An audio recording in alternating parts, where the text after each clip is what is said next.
Hello, I'm Lisa. Welcome to 100 Stories Deep.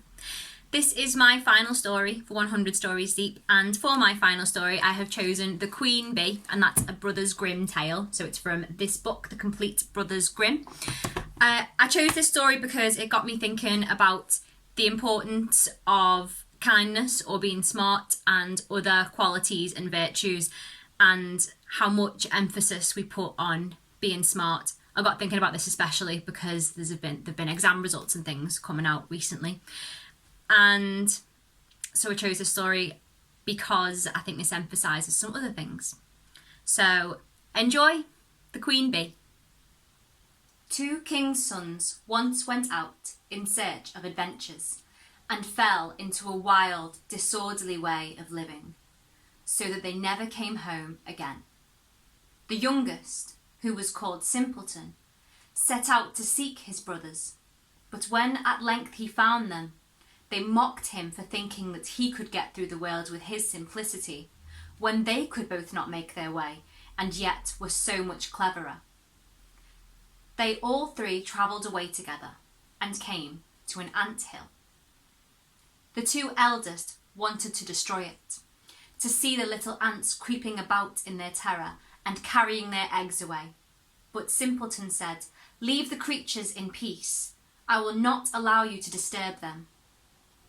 Then they went onwards and came to a lake, on which a great number of ducks were swimming. The two brothers wanted to catch a couple and roast them, but Simpleton would not permit it. "Leave the creatures in peace. I will not allow you to kill them." At length they came to a bee's nest, in which there was so much honey that it ran out of the trunk of the tree where it was. The two wanted to make a fire beneath the tree and suffocate the bees in order to take away the honey. But Simpleton again stopped them and said, "Leave the creatures in peace. I will not allow you to burn them." At length the three brothers arrived at a castle where stone horses were standing in the stables, and no human being was to be seen. And they went through all the halls until, quite at the end, they came to a door in which there were 3 locks. In the middle of the door, however, there was a little pane, through which they could see into the room. There they saw a little grey man who was sitting at a table. They called him once, twice, but he did not hear. At last they called him for the 3rd time, when he got up, opened the locks, and came out. He said nothing, however, but conducted them to a handsomely spread table, and when they had eaten and drunk, he took each of them to a bedroom.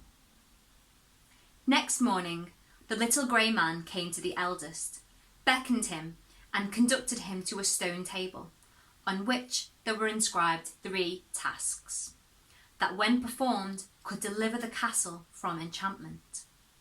The first was that in the forest, beneath the moss, lay the princess's pearls, 1,000 in number, which must be picked up, and if by sunset 1 single pearl was wanting, he who had looked for them would be turned into stone.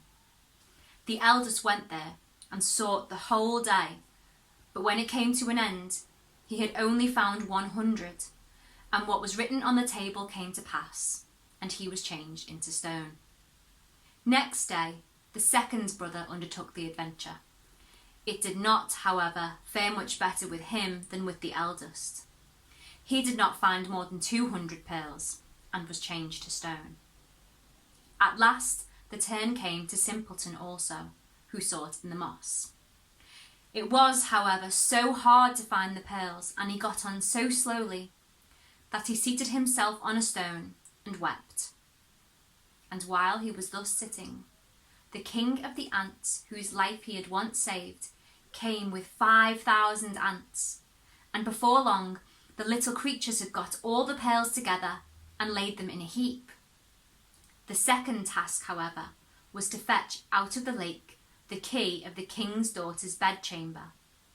When Simpleton came to the lake, the ducks which he had saved swam up to him, dived down, and brought the key out of the water.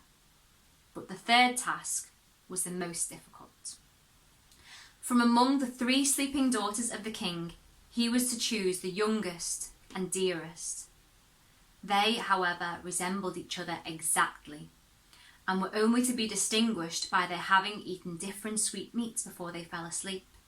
The eldest, a bit of sugar, the second, a little syrup, and the youngest, a spoonful of honey. Then the queen of the bees, which Simpleton had protected from the fire, came and tasted the lips of all 3, and at last she remained sitting on the mouth which had eaten the honey. And thus the king's son recognised the right princess. Then the enchantment was at an end. Everything was released from sleep, and those who had been turned to stone received once more their natural forms. Simpleton married the youngest and sweetest princess, and after her father's death became king, and his 2 brothers received the 2 other sisters. The end.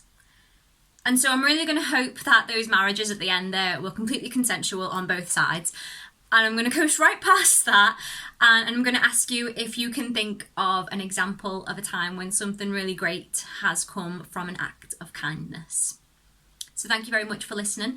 You can listen to all the stories in the 100 Stories Deep collection, and I think we're nearly at the end of all 100 of them now. So you can listen to them all if you hit subscribe below. And thank you very much. Goodbye.